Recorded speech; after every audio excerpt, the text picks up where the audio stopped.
Hi, this is Bruce from Hike for Life, your Colorado Springs-based hiking guide service. You know, we're all working together to do our best to adapt to the impacts of the coronavirus. Right now, that means that we should stay home as much as possible.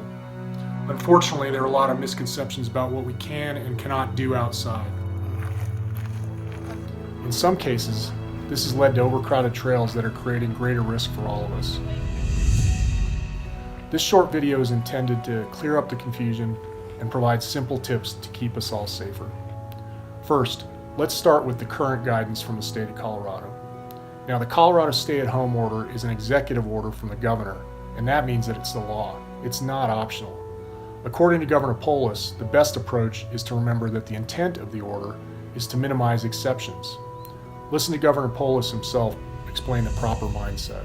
First of all, as a blanket statement, it's important to everybody understand the stay-at-home order, that this is not a competition to see what you can get away with, right? We rely on people complying with the law. It's not a time to figure out how close you can get to the line.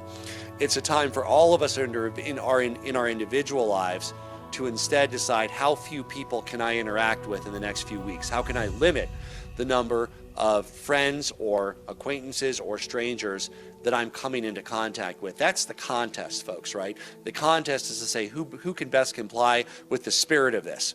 Now, the order does include an exception for outdoor activities like hiking. That's the good news. However, it's important to keep in mind that the guidelines specify that these kinds of activities should take place only close to home. This clearly means that we should not travel long distances to climb a 14er or visit distant places on our bucket list. This time should not be treated as a vacation. On the contrary, this is a national emergency. If we absolutely need to get outside, we should only do it close to our own home.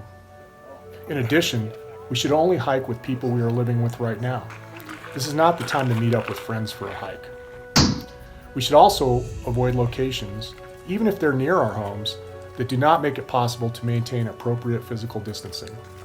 This means avoiding single-track trails, since we would need to leave the trail to stay away from hikers going in the opposite direction. Remember, the leave no trace principles encourage us to stay on durable surfaces and avoid creating wider trails than already exist. So I know this may sound like a lot to remember, so we're offering you a couple of quick tips to help you keep in mind what you can do to help minimize risk on those times that you feel like you absolutely have to get outside to go hiking or do something to recreate. First, stay local. Research the parks and trails near your home. There are plenty of books, apps, and websites that provide trail info. Also, make sure you check if your neighborhood parks and trails are open, as many are closed for coronavirus restrictions right now. And we understand that you may not know exactly where to look to find suitable trails near you. That's why we're here as a resource for you.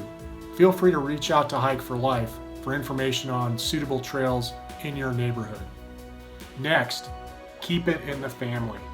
Hike only with your immediate family or those staying in your home. In addition, maintain your distance. You should keep a physical distance of at least 6 feet, even in the outdoors. You can use your trekking pole at arm's length to estimate the minimum distance you should keep from others. Finally, wear a cloth mask while outside and when approaching another hiker. This is important because even if you feel fine, you could still be spreading the virus. Masks protect others from those with the virus and provide some protection for you. So let's review. Quick tips for staying safe when hiking during the coronavirus pandemic. Stay local, keep it in the family, maintain your distance, and wear a cloth mask. We realize this is a challenging time for everyone, and we all look forward to getting back out on our favorite trails. If we just work together and use these simple tips, we can help make a difference and minimize the number of infections, deaths, and eventually get out together back on our favorite trails. If Hike for Life can do anything to help you out, please feel free to reach out, either via email, our Facebook page, or Instagram. We want to help you, and we want to be a resource for you now and in the future when things get better. Until then, stay home, stay safe, and stay happy.